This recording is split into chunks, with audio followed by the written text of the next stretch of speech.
So the Cat Center just bought a new plot of land on the other side of the Kathmandu Valley.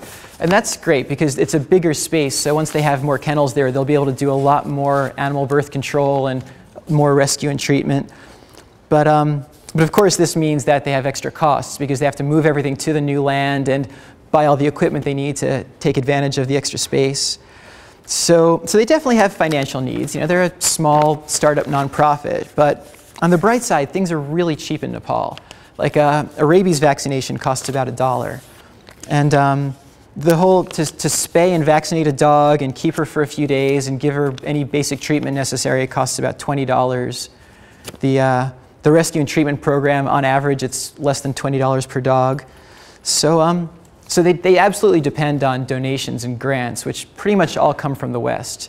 They get a little bit of government money because they fight rabies, but the government doesn't care at all about the street dogs. So their money, yes, they don't get large-scale government money, and most of what they get comes from Western donors. So a lot of people will sponsor a dog for the ABC program or sponsor a dog to be rescued.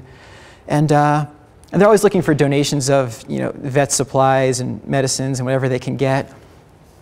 And they have a lot of volunteers there too. Like a lot of people come from the West, and their volunteers kind of fall into two categories. There are people who specifically decide to go to Nepal in order to volunteer at the Cat Center, and then the Cat Center staff will help them out by finding them a place to stay and kind of show them around the city. And then there are also people who are just on vacation or traveling across Asia, and they just stop and spend some time at the Cat Center. And these volunteers do all kinds of stuff. They have a lot of vets and vet students and vet techs and people who have some experience with animal care. And the vets are especially great because their vets have been trained in Nepal. So it's great to combine sort of the latest in Western education with what they know about Kathmandu. And by sort of Nepali vets and Western vets working together, they can definitely improve their methods. And they also have people volunteer there and help with the dog catching or just general office work, and anybody who's got computer skills is a huge asset for them. And of course, they just get a lot of volunteers who go to socialize the dogs, which is really important because the staff don't have time for it. So, yes, that's all I've got. Do you guys have more questions? Yeah. English, the main language?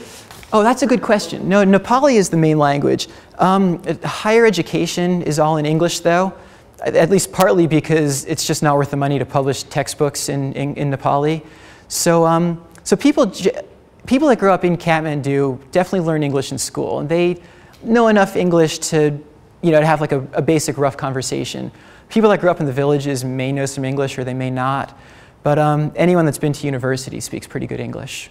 So anybody, I'm sure vet school is all in English.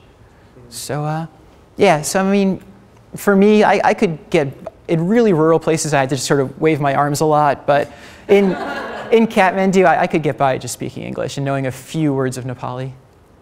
And cats at all a problem on the streets? Actually, cats are not very present there. I don't know why. I think they're just not popular pets, maybe because of all the dogs.